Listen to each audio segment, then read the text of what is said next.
inşallah.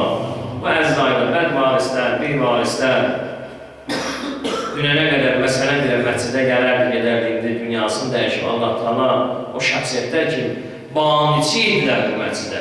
Məscidin tikilməsində nə qədər savab var. Məscidin içində oturmağının savabı başqa, bir dənə bir möhür gətirib, bir çöp gətirməyi başqa, tikməyinə başqa, səbəb olmağına başqa. İndi onun əksində ki, gözün fikirləşlər. Məscidi, onun da əksi 7 qat ondan pis. Allah hamısını qəlib rəhmət eləsin inşallah. Allah Taala bizim bu əziz şəhidlərimizi, namuslu, qeyrətli evladları, o anaları ki, o uşaqları ki, dünyaya gətirib, o ataları ki, bu uşaqlara əkib, Allah Taala məğfər və məiyyət eləsin inşallah.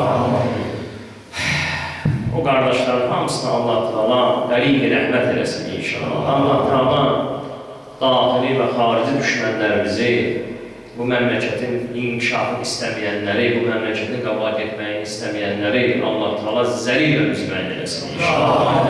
Allah Taala bizləri məvfəq eləsin. Daim Əhl-i Beyt əleyhissalamın davamçıları olaraq evlatlarımız Əli və Ali Əlidən uzaq düşməsin inşallah. Allah Taala bizləri şəhamətli, şücaətli, ismətli, abırlı, həyalı insanlardan qərar versin inşallah. Hər nə mənfur niyyətində olan buludlar, qara buludlar ki, o məmləkətin başından keçmək istəyir. Allah Taala hamısını İmam Zaman Cəllallahu Taala Fərcəl-i Şərifin ehtiramına xatir dəf eləsin inşallah. Muhammed və Ali Muhammed'in ruhu mütərinə inşallah maqabil olan ibadət və itaətlərimin Allah dərgahında qəbul olmağına inşallah. Adımız dəflərə düşməyinə xatir. Hazreti Zeynep-i Kubra sallallahu aleyhi ve sellem, Hazreti Rukayye sallallahu aleyhi ve sellem, ecmainden ruhu mütərinə sallallahu